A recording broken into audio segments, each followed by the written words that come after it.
तो थोड़ा सा रिकैप के साथ, okay, so far we have understood that if you have an alternating current, the instantaneous current is given by the expression I at t equal to I0 sine omega t. In such a case, you do two calculations. One is average value.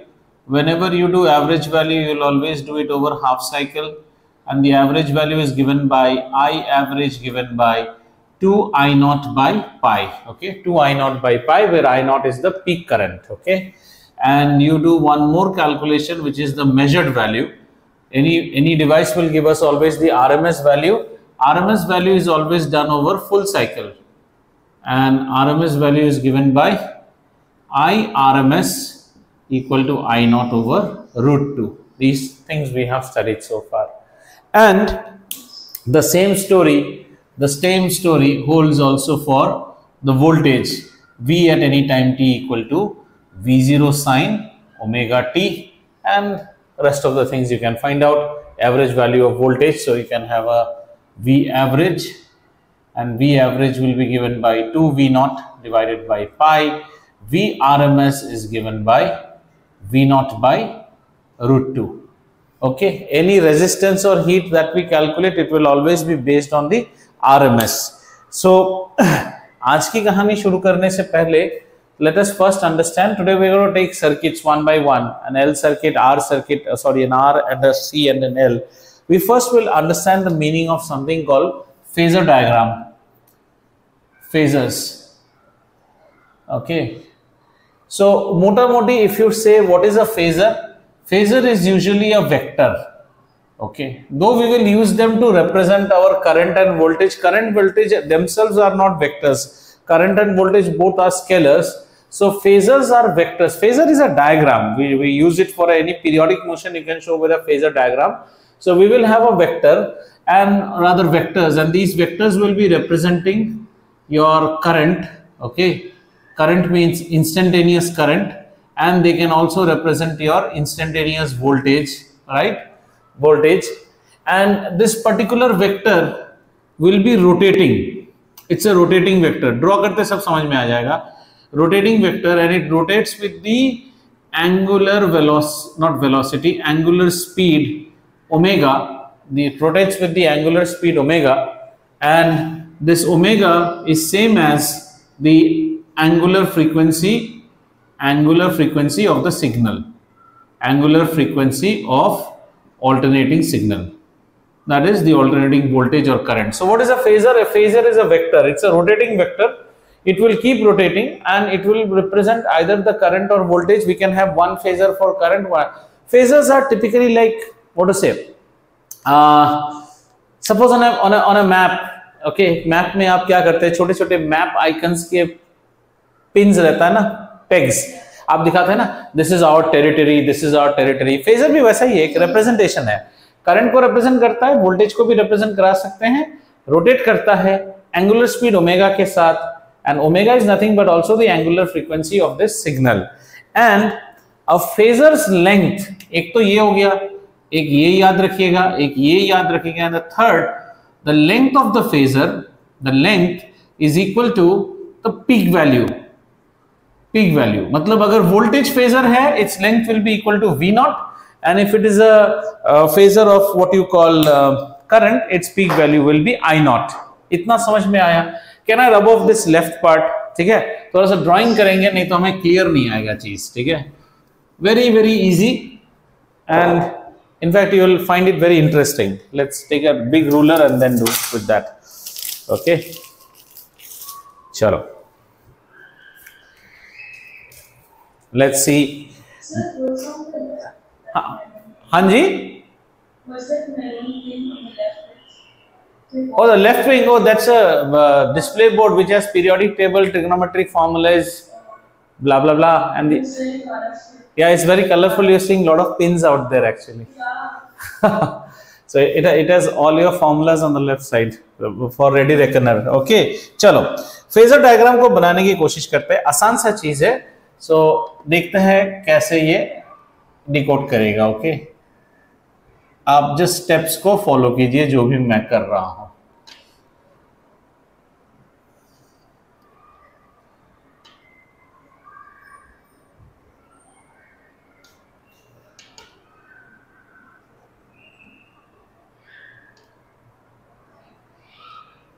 Okay. I wish I had something circular, then the drawing would have been much more. I don't have a plate also in this room. And don't laugh at me, huh? I could get hold of a paint ka dabba. No, then the drawing will come good. Then you'll like the. Just a minute.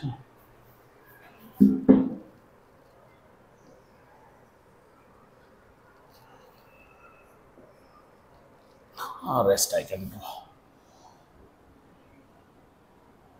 Okay. Let's now understand our phasor. So I'll start with a phasor for the current. Okay, I'll draw a phasor for the current. As I told you that the length of the phasor is always equal to the peak value. The length of the phasor is equal to the peak value. So I will draw one current phasor. Okay, so look at me how the phasor is drawn. So this is a current phasor. Do you understand? This is a current phasor. ठीक है, ये ऐसे घूम रहा है, rotate कर रहा है काउंटर क्लॉकवाइज, तो बेटा इसकी मैक्सिमम लंबाई कितनी होगी? आई नॉट ही होगी. जैसे मैंने कहा the length of the phasor is equal to I naught. So this part is as it rotates, I can say that this is I naught. Is this much clear? This is I naught. ठीक है? Is it clear? Yeah. Okay. Now what does the phasor tell me? Now let's go from linear motion to angular motion. Distance traveled is equal to speed into time. This is linear. Agreed? Then in angular I'll say angle moved is equal to angular velocity into time. Right? So I'll say at any time t, my phasor is moving with angular velocity omega. This angle is equal to omega t. Do you agree or not? Yes. Right? Now, what is the significance of the phasor? The projection of the phasor on any of the axis will give me the instantaneous value. Sir, what are you trying to say? Instantaneous value I at t is equal to I0 sine omega t. I0 sine omega t. Now, since you are a sine function, beta, yahan dhyan do. Since you are a sine function, then the projection on the y-axis will give you the instantaneous value. Okay, अब इसको आप बिल्कुल graph paper में scale करके draw कर सकते हैं. आता नहीं है आपको, अलग बात है. So that means the length up till here is nothing but I at t is equal to I0 sine omega t. Have you understood? Just take, आप अगर ओमेगा टी का साइन लोगे तो क्या आएगा? Let's go by very basic. Sine of omega T, sine of omega T opposite side by hypotenuse. Opposite side is what? Opposite side is something that I don't know, and hypotenuse is how much? Hypotenuse is I naught. So the opposite side is equal to I naught sine omega T, and this is nothing but I at T as per our formula. So this is I T. बेटा समझ में आया? अभी इस तरह से एक voltage का भी फेजर हो सकता है. मैंने आपको सिर्फ करंट से ड्रॉ किया. तो एक चीज याद रखिएगा, if your function is a sine function, then projection, just write it, projection on Y axis will give you what? It will give you the instantaneous value of the current, the instantaneous value of the current. Now what is the fun in doing all these things? ऐसा हमने किया क्यों? इस सब करके हमें मिलने क्या वाला है? ये करके हमें कुछ ऐसा कुछ मिलने वाला है. जरा देखते हैं इसको. ओके,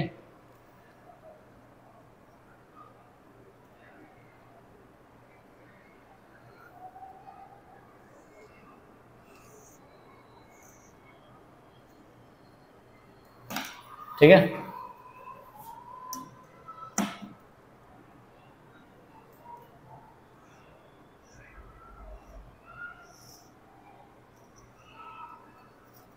आ जाओ.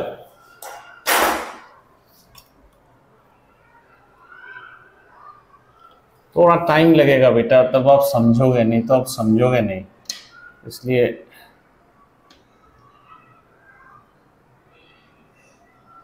ठीक है। ये हमारा 0 है and let's say this is pi by 2, this is pi, this is 3 pi by 2 and this is 2 pi, 1 cycle, ठीक है बेटा, 1 cycle.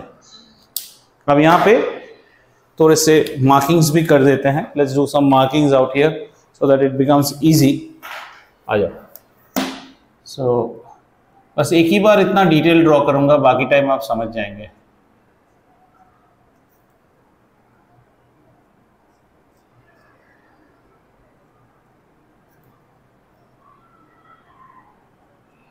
Think that they are equidistant at 90 apart.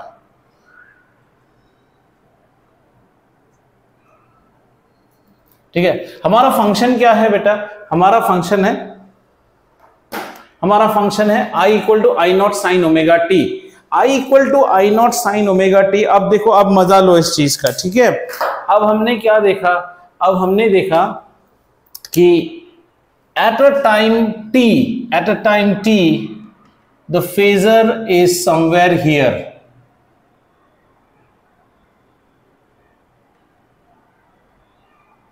ठीक है। This is the time t पे ये जा रहा है, ठीक है, कभी ना कभी यहां पे जाएगा। Now let me draw what is called the sine curve of my signal.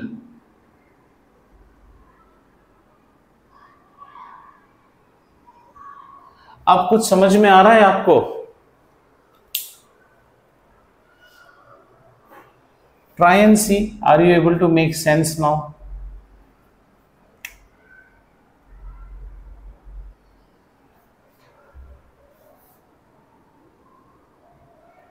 सी संजीवनी, यहां देखिए, okay. Now see, you know, although this is the angle axis, this is particularly that time t, है ना, ये t टाइम था, okay. इसको नीचे ले आते हैं, this was the t time, okay. t time पे एंगल कितना बनाया था? Omega t। At that time what is the value? The value is, this is the value of I at t, right? This is the I axis.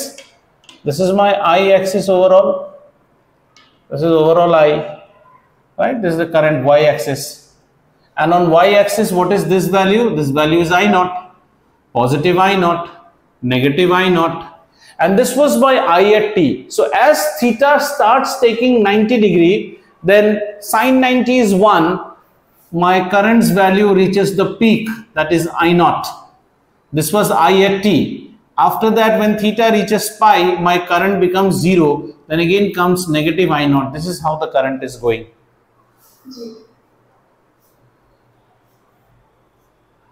So is electric current vector? नहीं, electric current vector नहीं है. We have used these vectors, these rotating phasors called vectors, to demonstrate the phase. अभी आप क्या पढ़ रहे हो? देखो, अभी whatever you are studying is very very simple. You are studying that the voltage signal V at any time t is also V0 sine omega t, right? Sine omega t. Now omega t, this thing is known as your phase. This is known as your phase. 2 points in a wave are said to be in the same phase. 2 points are said to be in a same phase when they are having the same position and the same route of motion. ये समझ में आया? जरा यहाँ पे देखिए. It is giving the sine curve. You are trying to get the sine curve from this particular diagram. देखो, अब यहाँ पे जाएगा. Then sometimes your phasor will be here. देखो, phasor घूम के कहाँ पे जाएगा? phasor यहाँ पे भी तो जाएगा. ऐसे यहाँ पे भी phasor जाएगा कभी ना कभी, ठीक है? At some time. Then at this time, what is the value of IT? The value of IT would be this much. And where in graph you will be? Graph में plot करो, कहाँ रहोगे? हाँ, correct.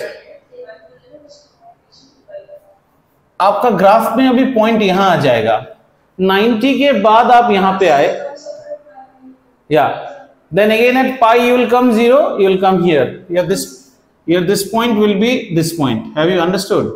But now try to understand what is phase. Suppose ये graph को आगे ले जाते हैं, ठीक है? Just imagine I am taking this graph ahead like this. This particular point I at t and this particular point are called points on the same phase because they differ by one cycle and both are having the same motion. However, this point won't be called in same phase because ये ऊपर जा रहा है, वो नीचे आ रहा है. बात समझ में आया? अभी आपको जो बेसिक आपको सिग्नल दिखाया गया है उसमें हमने लिखा है that the current also is I naught sin omega t and the voltage is also V naught sin omega t. Means both are having the same phase. इसका मतलब क्या है? इसका मतलब ये है कि दोनों का प्रोपगेशन टाइम सेम है. बात समझ में आ रहा है? दोनों में कोई फेज डिफरेंस नहीं है. तो इसको भी मैं ड्रॉ करूंगा तब जाके आपको क्लियर होगा. जरा ऐसे भी सोचो, वोल्टेज इज ऑलवेज हायर, बेटा करंट कम होता है. ऐसे भी मेजर करो, वोल्टेज कितना होता है? सर वोल्टेज होता है 240, करंट होता है सम अराउंड 5 एम्पियर. तो मान लो इसी टाइम पे I try to draw a voltage phasor. Okay, voltage का फेजर कैसा बनेगा? इसी ओमेगा टी टाइम पे थोड़ा इससे लेंथ में बड़ा होगा. मान लो ये वोल्टेज फेजर है, right? Like so, end voltage phasor जब सर्कल करके घूम के आएगा, ये वोल्टेज फेजर का सर्कल है, ठीक है? समझ में आया? तो उसका V नॉट यहां पे आएगा. इसका मतलब है उसका जो साइन कर्व होगा उसका पीक वैल्यू यहां से जाएगा. Do you understand? And this voltage phasor would be coming in this manner. ऐसे आएगा, देखो ऐसे नीचे सर्कल में घूमेगा, ठीक है? ऐसे आएगा. तो ये हो गया पॉजिटिव V नॉट, ये हो गया negative V not. That is the length of a phasor is always the peak value. तो फिर मैंने यहाँ पे भी क्या किया? Here also I am making a line and say I am making a line here also. Now say somebody tells me, what do you mean when you say voltage and current are in the same phase? Sir, only thing that we mean here is that the voltage curve will also go at the same time on top and come to the bottom at the same time. अब समझ में आया? इन दोनों के बीच में कोई phase difference नहीं है, इनके एम्पलीट्यूड में डिफरेंस है. इसका मैक्सिमम वैल्यू ज्यादा है. और अगर आप इसको इजीली समझना चाहते हैं, आप एक परेड समझ लीजिए. On a parade, okay, you have a short height soldier and you have a taller soldier, but they are marching on the same phase, which means इसका रिस्ट वॉच जब ऐसे जा रहा है ना, छोटे वाले का भी रिस्ट वॉच वैसे ही जा रहा है. उसका हाथ उससे लंबाई में कम है, पर फेज इज सेम. ठीक है ना? और अगर समझना चाहें तो आप बाइसाइकिल चला रहे हैं, आपका छोटा भाई मान लीजिए छोटा साइकिल चला रहा है, but you all are again coming in front of my eye at the same time, so the phase is same. There is no relative difference between you and your brother. You got it? ठीक है? अब ये चीज क्यों पढ़ाया गया, अब हम इसे, तो इस phasor clear with you. Phasor को एक बार रिवाइज कर लेते हैं. A phasor is a diagram used to show any sort of a periodic motion where we use vectors to represent the quantity. Since we are studying alternating current, we will use one phasor to show current, one phasor vector to show voltage.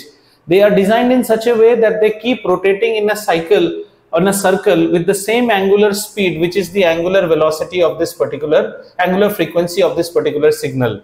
Their length is equal to the peak value, and if the function is a sinusoidal function, then the instantaneous value is on the y-axis. यही अगर आपको I naught cos omega t कहता, ये देखिए, if they would have said that this is I naught cos omega t, then the peak value would have been on the x-axis.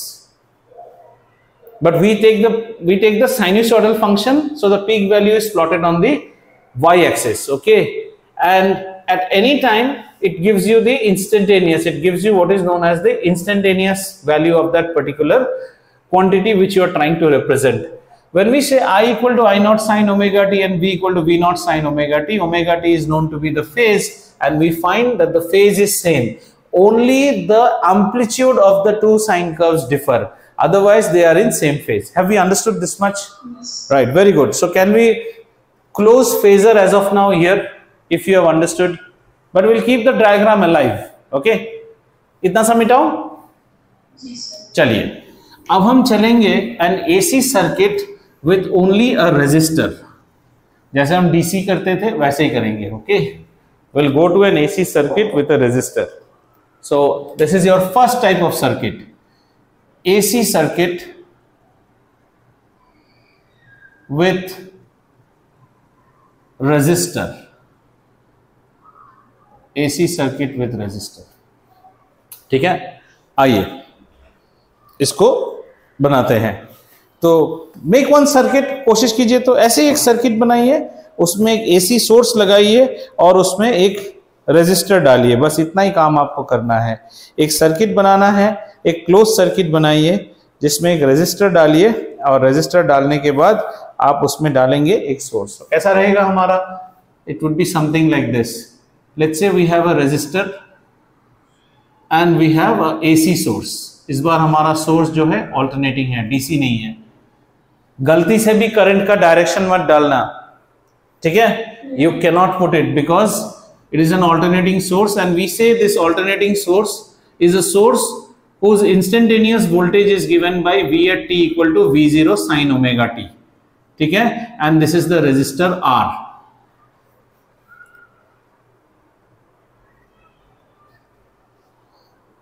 Now let's start applying Ohm's law, ठीक है? How Ohm's law हमें क्या कहता था? V by I equal to R. So I is equal to V naught sin omega t divided by R. This is I मतलब I at any time t. The instantaneous current is given by instantaneous. Okay, let me write it like this, then it becomes much more easier for you to follow. Instantaneous current I at t will be given by instantaneous voltage V at t divided by the resistance R. V by I equal to, ये Ohm's law लगा रहे हैं बेटा, just simple, ठीक है ना? तो यहाँ पे हम कैसे लिखें? I at t will be given as V0 sin omega t divided by R. Can I write it like this? V0 by R sin omega t, and this quantity V0 by R is nothing but I naught sin omega t. यहां से आ गया आपका current का definition. What is the instantaneous current expression? ठीक है, confuse मत होना बेटा, ये क्या है? This is the expression for instantaneous current in an AC circuit consisting only of a resistor, और ये रेजिस्टर गर्म भी होना स्टार्ट हो जाएगा। अच्छा देखो, अब जरा यहां पे देखो, I की जो पीक वैल्यू है, यहां पे हमने I की पीक वैल्यू को निकाला। I की पीक वैल्यू को हमने क्या बोला? Voltage peak value divided by resistance. So don't you think that the current vector should always be smaller in size, क्योंकि वोल्टेज बड़ा है, you dividing it by resistance, ठीक है ना? तो ये छोटा हो जाता है यहां से, ठीक है? एब्सोल्युटली। सो हाँ, but the best part that you get from here, the best part that you get to conclude from here is that अगर कोई AC सिग्नल हमारा मूव कर रहा है with a phase of omega T और उस circuit में कोई कंपोनेंट नहीं है, सिर्फ और सिर्फ क्या है? प्योर रेजिस्टर है। Resistor means pure resistor. Then जो करंट उसमें से गुजरेगा वो भी उसी फेज से गुजरता है, ओमेगा टी। ये समझ में आ रहा है? मतलब ऐसे सर्किट का अगर आप वेव फॉर्म बनाएंगे, वेव फॉर्म, तो आपको वोल्टेज और करंट एक ही साथ नाचते हुए दिखाई देगा। That's what we are trying to find out, right? So we'll make the waveform also. Rough waveform बना लेते हैं। आओ बच्चा, rough waveform बनाते हैं। इसका कैसा रहेगा? Rough, okay? 0, ये something pi by 2, ये है pi, 3 pi by 2 और ये है 2 pi, ठीक है? यहाँ पे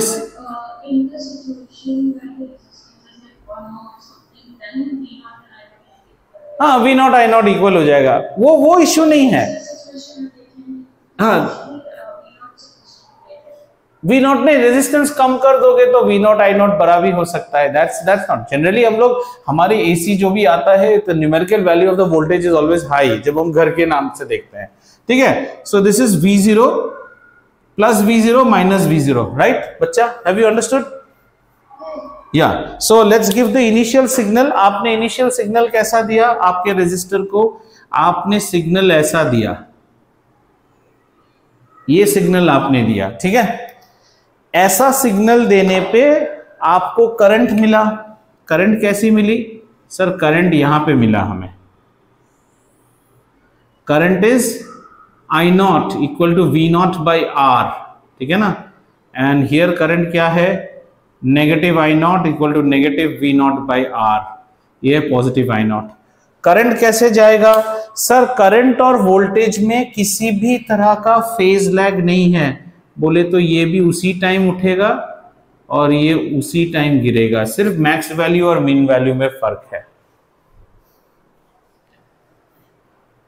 So AC circuit with resistor, what you should know is that there is no phase lag between instantaneous current and instantaneous voltage। कोई फेज लैग नहीं है इन दोनों के बीच में। There is no phase lag between instantaneous current and instantaneous voltage, right. अच्छा, खत्म, यही तो नहीं होता है। जरा इसका फेजर भी देख लेते हैं, फेजर कैसा रहेगा। आओ इसके फेजर्स भी बना लेते हैं। तो फेजर्स के लिए कैसे बनाएंगे? Instantaneous voltage, so this is our maximum value. तो हम लोग इन लाइंस को भी खींच लो यहाँ पे। अगर आप फेजर्स देखना चाहें तो ये एक लाइन हो गई हमारी, ये हमारी एक लाइन हो गई, ये हो गया करंट का फेजर साइकिल, ठीक है ना, सर्कल, सॉरी। और वोल्टेज का कैसा रहेगा? वोल्टेज यहां से गुजर रहा है, ये यहां से गुजर रहा है, तो वोल्टेज का सर्कल ऐसा रहेगा। अब बनाइए, it's very easy to make. The current phasor is like this at some time theta omega T, and at the same time the voltage will be उसी में रहेगा। this is voltage, this is the red one is V at t, the voltage phasor, and the black one is the current phasor I at t। बच्चा ये समझ में आया कि नहीं? क्योंकि ये समझ में आएगा आप कैपेसिटर और इंडक्टर बना पाओगे, और अगर ये समझ में नहीं आया मुझे बोलिए, मैं एक बार और बताऊंगा, नहीं तो आप कैपेसिटर और इंडक्टर को नहीं समझ पाएंगे। Have you understood the phasor diagram that now first of all the initial phasor diagram? The phasor diagram is a very basic, and then understanding the phasor diagram for the circuit containing only resistor. In resistors is the easiest circuit because there is no lead or lag of current. It just follows the same path. Have we understood? Yes. Can I rub it? Yes. ठीक है, चलिए मिटाओ इसको,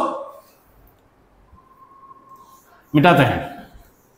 चलो आ जाओ, अब हम करेंगे AC circuit with pure capacitor.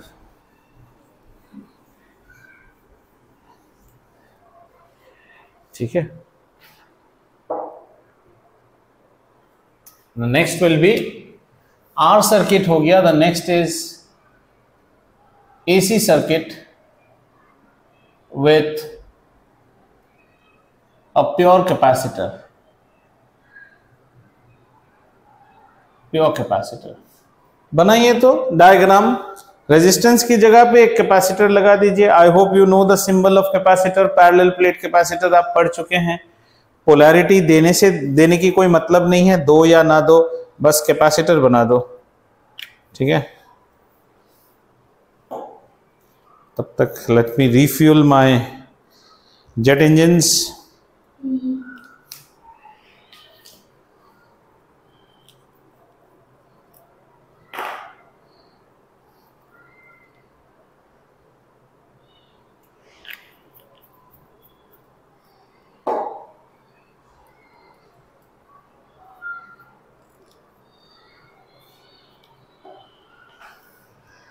Okay, so let's make one circuit and have a pure capacitor in it.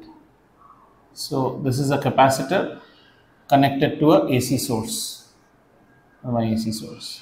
Capacitor has a capacitance C, and signal coming is again V at t given by V0 sin omega t. Okay.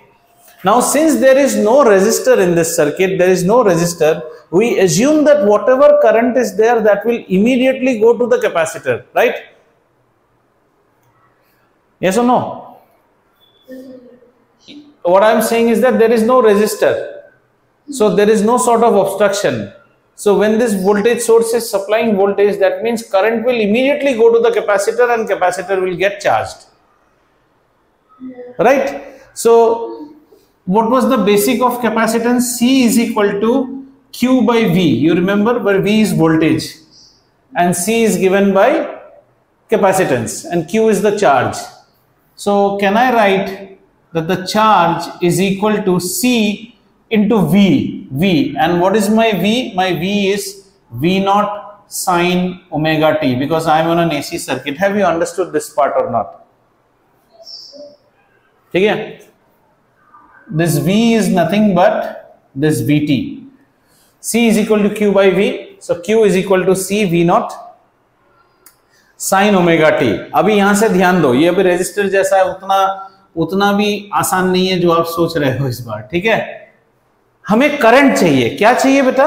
Current निकालना है. देखो, हमें पूरे circuits में हमारी एक ही सोच है, हमें वोल्टेज का फेजर तो ऑलरेडी हमारे पास है, करंट का फेजर कैसा है वो निकालना है. क्या ये दोनों एक ही साथ चलते हैं या क्या एक पहले चलता है एक बाद में आता है? अभी कुछ गड़बड़ होने वाला है इसमें. रेजिस्टर तक everything was okay. Tell me, how can you get current from charge? What is current? Current is rate of flow of charge.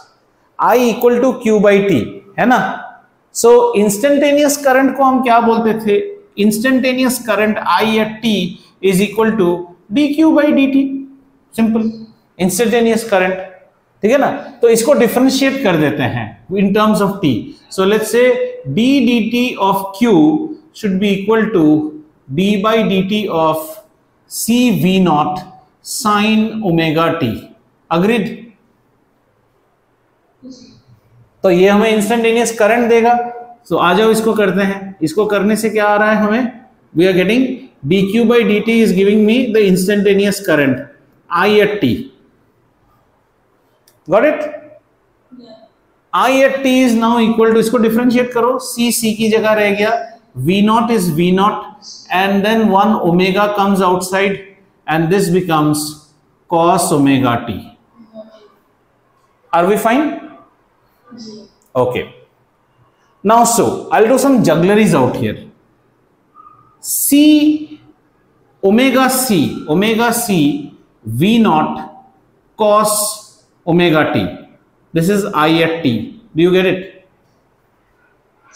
थोड़ा ध्यान दो अब जी. हाँ, इस थोड़ा मुझे देख लो फिर कॉपी करो, नहीं तो आपको प्लेजर नहीं मिलेगा यहाँ. Now we are always habituated to read things like this. V by I is equal to R. We are habituated to read I as V upon R. We are habituated to read current is equal to voltage divided by an obstruction.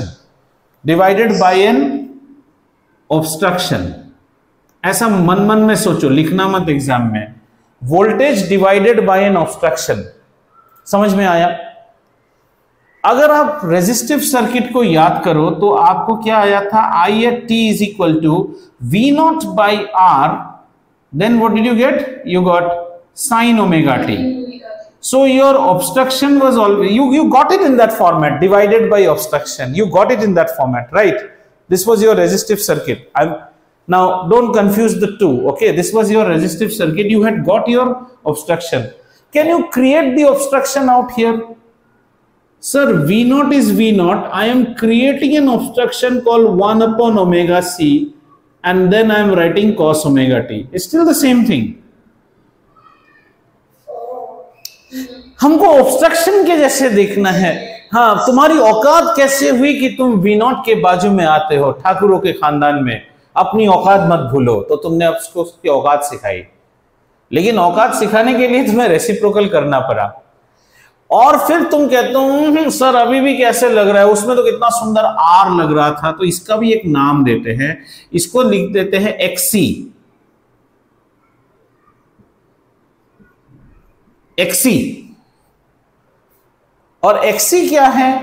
XC भी एक तरह का obstruction है जब capacitor आता है। Resistor आने से R रहता है, कैपेसिटर रहने से XC रहता है। तो हम लिखते हैं XC is equal to 1 by omega C and XC is known as capacitive reactance. Capacitive reactance, मोटा मोटा देसी भाषा में ये समझ लो, कैपेसिटर जो तरह का रेजिस्टेंस पैदा करेगा उसी को कहते हैं कैपेसिटिव रिएक्टेंस। ठीक है ना, वही बात हुई। और अगर हम इसे देखें omega, okay, XC is equal to 1 by omega C। ठीक है, इसको यहां पे रख लेते हैं। अब पहली बात आती है, जरा चेक करते हैं, हमने तो इसको ऐसे सजा दिया as if it should look like a resistor, should look like an obstruction.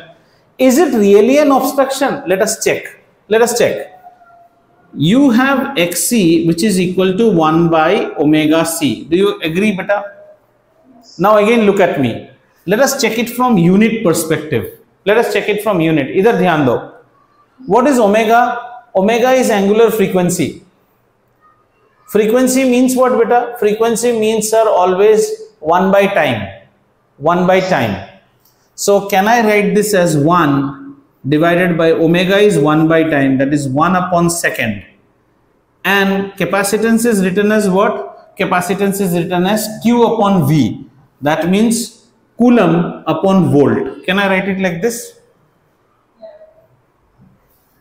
That means it is 1 divided by CSV. It is simple like this. Yes. Can I write this as SV by C? लिख सकते हैं। C is coulomb, हाँ, S is second, V is voltage। ठीक है, लिख सकते हैं। अच्छा, करंट का डेफिनेशन क्या होता है बेटा? Current is coulomb upon second. Do you get it? Current is coulomb upon second. That means if it is second upon coulomb, can I write it as 1 upon current? Yes. तो इसको 1 upon current लिख दे। और ये quantity क्या है? अगर इसको unit में चेक करें, ओम ही तो आना चाहिए ना। yes. That means 1 by omega C is actually a बाधा। वो बाधा ही है, हम गलत नहीं है, वो एक तरह का बाधा है। So that बाधा is known as capacitive reactance. It is like a resistance offered by the capacitor. In fact बहुत सारे डिवाइसेस में लास्ट ईयर ऐसे प्रैक्टिकल भी करके बच्चों को दिखाया था। If you take a common sense, हमारे पास छोटी सी एलईडी है, ठीक है, ऐसे मजा लो उसका। एलईडी 3 वोल्ट्स में जलती है, क्या मैं एलईडी को अपने घर के प्लग पॉइंट पे लगा सकता हूं? नहीं सर, लगाते ही फट जाएगा। ये 240 है, ये 3, तो मुझे बीच में एक रेजिस्टर देना चाहिए। हाँ, पर अगर हमने ये चीज पढ़ाई की है, हम शायद कैपेसिटर लगा के भी उस एलईडी को जला सकते हैं। There the capacitor is not behaving as a charging device. There the capacitor behaves as a resistor. समझ में आया? Omega is given by 2 pi, XC is equal to 2 pi FC हो जाता है। Omega is given by 2 pi F and C is given by C, तो 2 pi FC हो जाता है हमारा XC की वैल्यू। तो ये चीज समझ में आया। तो I is given by this. So I'm just rubbing up this part. If you want to note down कर लो, फिर मिटाते हैं। ठीक है, इतना सा नोट डाउन कर लो। Why this is treated as resistance? This is treated as resistance because after all, if you do the unit check, it is nothing but ohms.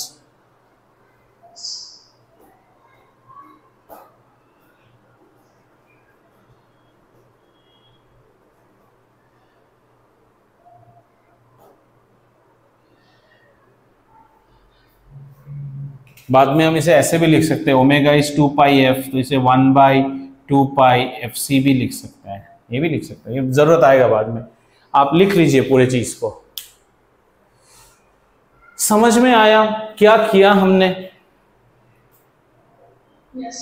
अभी खेल खत्म नहीं हुआ है इसमें। चलो एक बार फुट से रिवाइज कर लेते हैं। हमने कैपेसिटर लगाया और हमने देखा कि there is no resistance, so the capacitor gets charged immediately and charge on the capacitor is given by C is equal to Q by V, so Q is equal to CV and V is nothing but V0 sin omega t.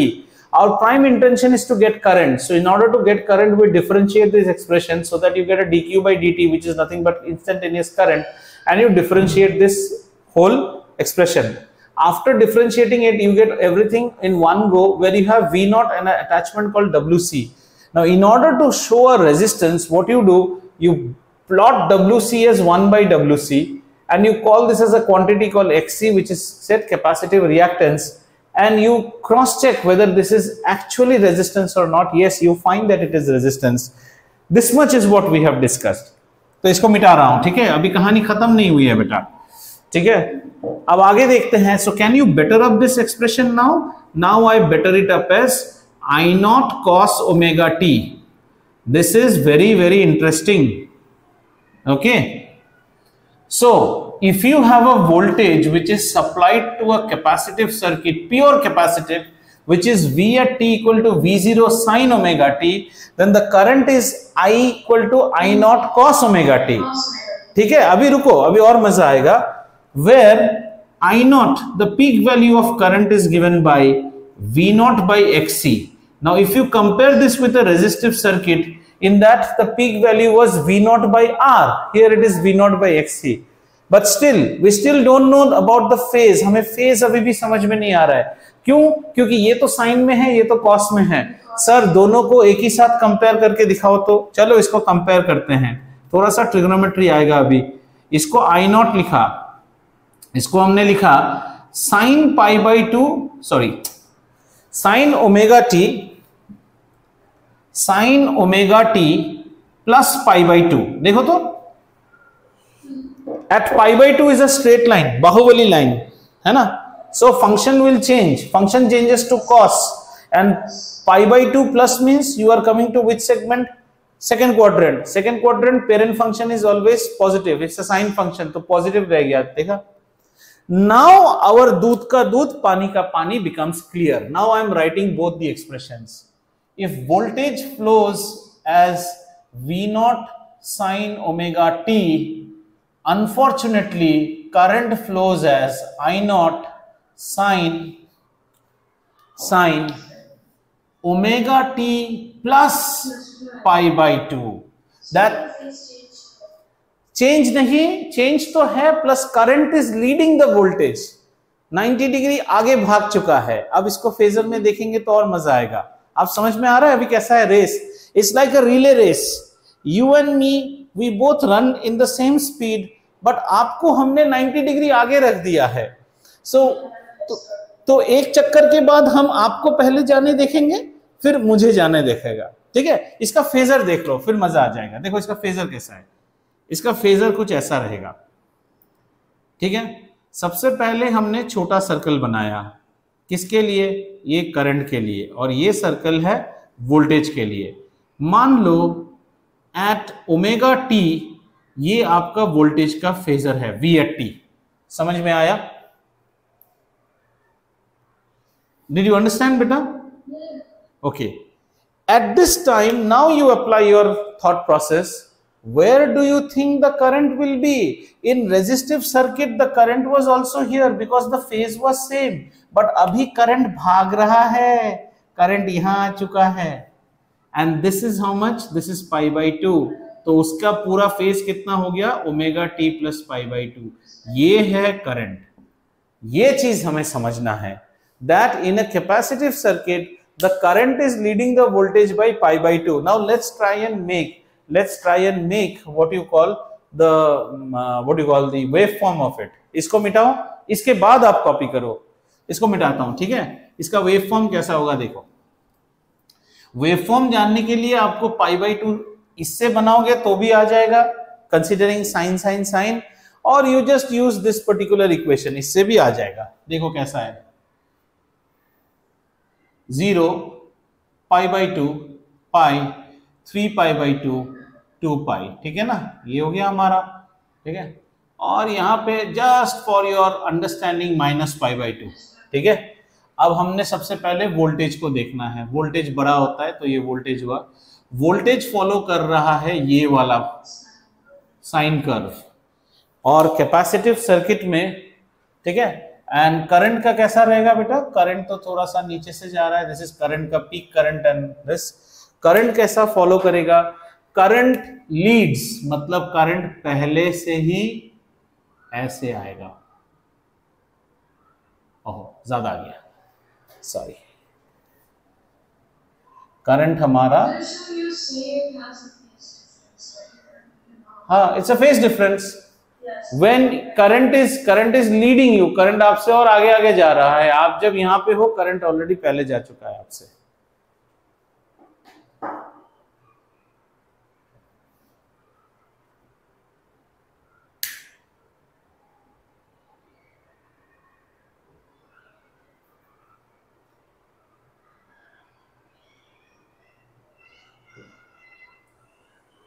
This is your current I at t and this is V at t, voltage. Clear हुआ बेटा? In a capacitive circuit, the current will always lead. Current हमेशा lead करेगा voltage को। CL, मजेदार चीज हो रहा है। रेजिस्टिव में they will all be in the same phase. Time now to understand the inductive circuit. अब तक आपने सोच लिया होगा इंडक्टिव में क्या होने वाला है।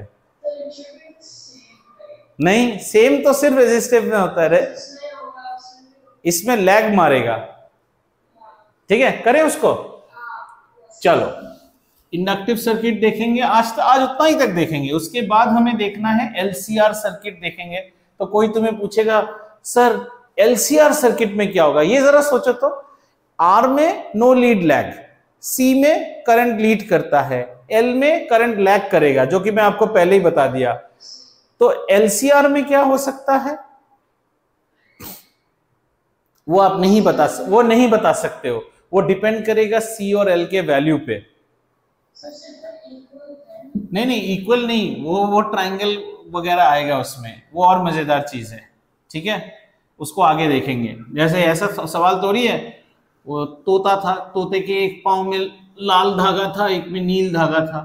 लाल धागा खींचने से राम राम कहता है, नीला धागा खींचने से कहता है कृष्ण कृष्ण। एक आदमी ने सोचा दोनों धागे खींच दूंगा तो राम कृष्ण कहेगा, दोनों खींच दिया। तोता गाली देके बोला दोनों टांग खींच क्यों रहे हो, गिर नहीं जाऊंगा मैं।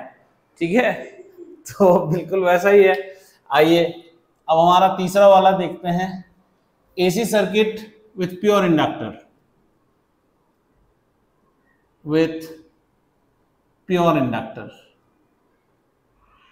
ये चैप्टर में मजा क्या चीज है ना, इसमें काल्पनिक चीजें नहीं है, जैसे वो consider test charge waste charge, वो सब नहीं है।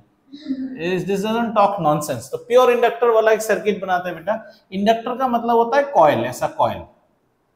जैसे मैंने आपको बोला था, इसको डीसी सर्किट में लगाने का कोई मतलब ही नहीं होता है, क्योंकि इंडक्टर को हमेशा उस सर्किट में लगाओ जहां पल्सेटिंग सिग्नल आए।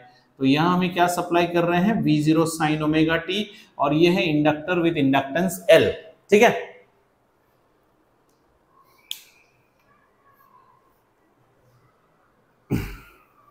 चले। हाँ, पहले आप समझो फिर आप लिखो। अब क्या सर्किट में किसी तरह का रेजिस्टेंस है? नहीं है। किसी तरह का कैपेसिटर है? नहीं है। हमारे पास है प्योर इंडक्टर। क्लियर, समझ में आया? अब हम क्या करेंगे, आपको पता ही है, when a pulsating EMF, when the EMF flowing through an inductor pulsates, then the inductor will do what? ये लेंजेस लॉ के लिए बैक EMF प्रोड्यूस करेगा in such a way that it opposes the EMF, है ना? तो ये अपने से भी एक EMF पैदा कर देगा। तो आइए उसको देखते हैं। हम क्या सप्लाई कर रहे हैं बेटा? हम सप्लाई कर रहे हैं V0 sin ओमेगा t। ये खुद से एक बनाएगा, इसका खुद से बनाने वाला क्या हो जाएगा, L di/dt। रिमेंबर, इंडक्टर के लिए E is equal to negative L di/dt हम बोलते थे ना। Rate of change of current के साथ नेगेटिव इसलिए डालते थे बिकॉज दिस E, इंडक्टर का जो EMF होगा वो ऑपोजिट होता है। तो इसमें किरचॉफ्स लॉ अगर लगाएं तो सोचो बेटा, ये एक तरह से वोल्टेज जा रहा है, इसको अपोज ये वाला वोल्टेज कर रहा है, यानी कि इससे इसको माइनस करे तो और कोई वोल्टेज है क्या सर्किट में? नहीं है ना। ठीक है, समझ में आ गया आपको? ठीक है। और कोई वोल्टेज आपको दिख रहा है? सर हमें तो और कोई वोल्टेज इसमें नहीं दिख रहा है। तो चलो इसको अभी रीअरेंज करते हैं। रीअरेंज करेंगे तो कैसे लिख सकते हैं? हम लिख सकते हैं L D I by D T, okay, is equal to V naught sine omega T. Agreed? और L D I is equal to V naught sine omega T D T, और D I is equal to V naught sine omega T D T. समझ में आया बेटा? अब इस expression, हमें तो करंट चाहिए, हमें चाहिए क्या? करंट चाहिए। कैपेसिटर में हमने डिफरेंशिएट किया था, अब हम यहां इंटीग्रेट कर देंगे।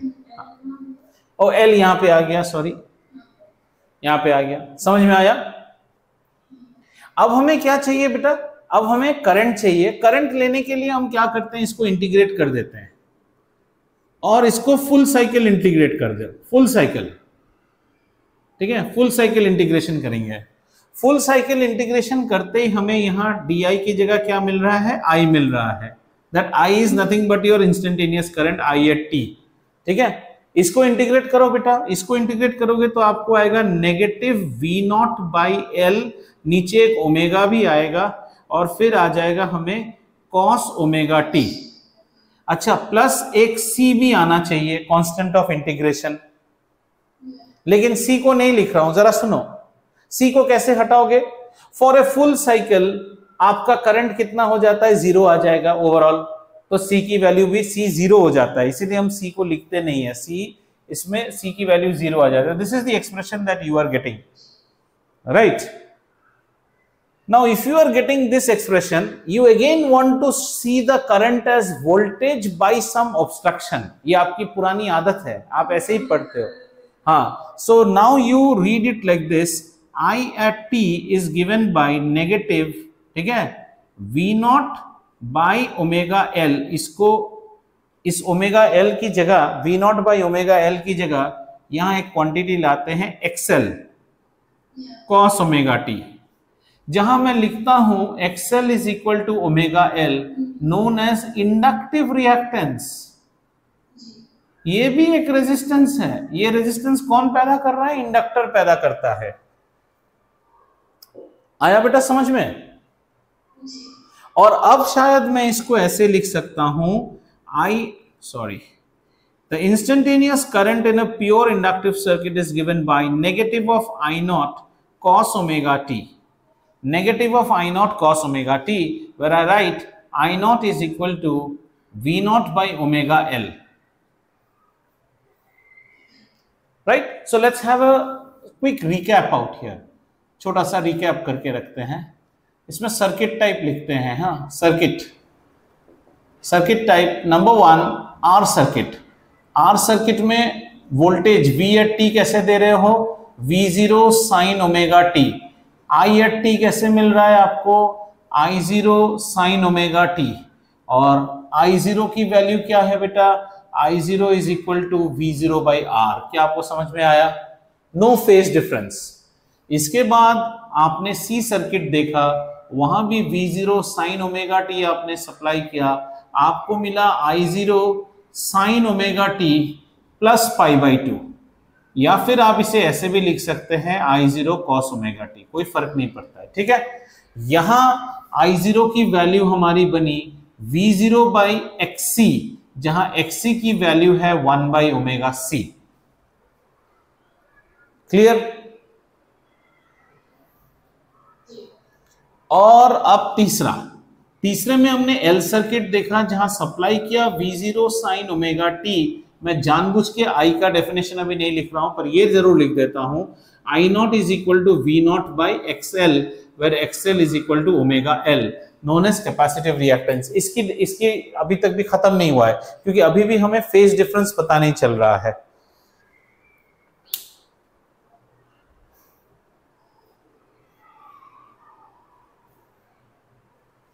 ठीक है,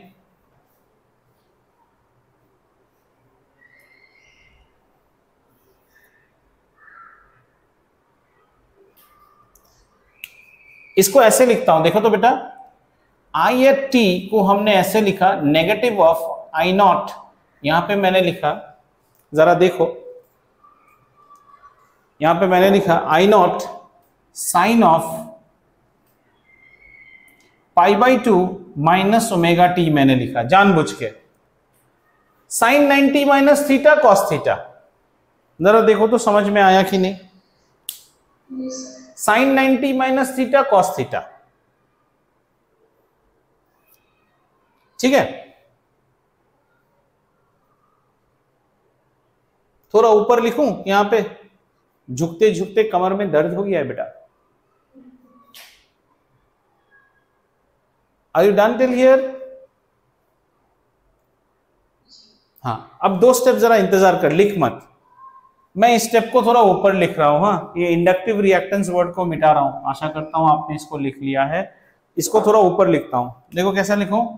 आई एट टी, मतलब यहां से यहां ले गया मैं।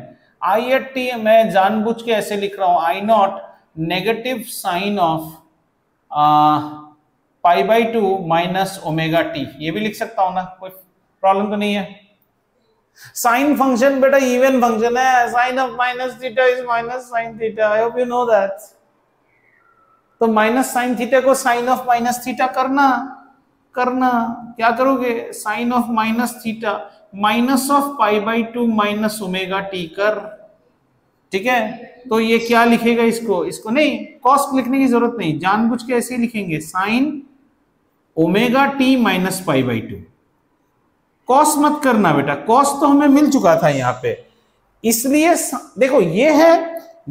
एक चीज समझो बेटा, एक चीज समझो, देखो देखो देखो इधर देखो, दिस इज, कहां गया रेड पेन, ये जरा देखो और मुझे सुनो, देखो on your mark plus lead, on your mark minus lag.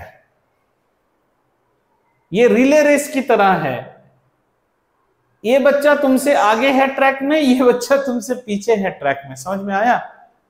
So what do you right? You right in a pure inductive circuit the current lags the voltage by 90 degree.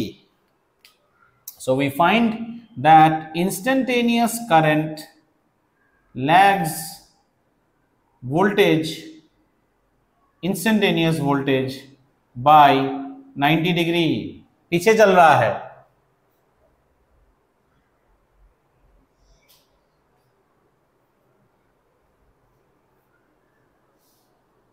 ठीक है,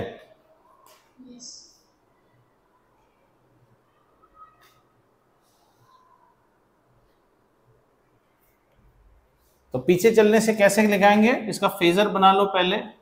phasor कुछ ऐसा होगा, ये है करंट का circle, voltage का circle.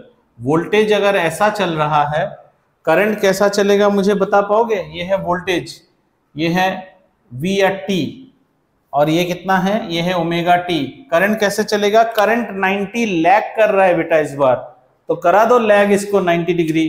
Current यहां पे है आई एट टी, 90 लैग कर रहा है इसको, ओमेगा टी माइनस 90। समझ में आ गया? अच्छा, तो इसका ग्राफ अगर हम देखें तो कैसे देखेंगे, जरा देखो तो। ग्राफ बड़ा सुंदर आएगा। ये ग्राफ है, ये है V नॉट, और V कैसा जा रहा है सर? V बिल्कुल ऐसा जाता है, बहुत अच्छी बात है। अब आपका करंट कैसा जाएगा, आपको याद है कैपेसिटर में हमने यहां से बनाया था, इसके केस में हमारा करंट यहां से आएगा। तो ये क्या है, यहाँ पे इसको मैक्सिमम आया, इसको मिनिमम आएगा, फिर सॉरी पूरा तो नहीं जाएगा ना, इससे छोटा रहेगा। जस्ट 1 मिनट है बच्चा, 1 minute, let me draw this once again, sorry. So let's see how the current will be, it's will be like this. यहीं से बना लो ना, बेस्ट है। ये करंट, ये वोल्टेज, ठीक है, ये 0, π/2, पाई, 3π/2, 2π, ठीक है। सबसे पहले वोल्टेज बनाते हैं।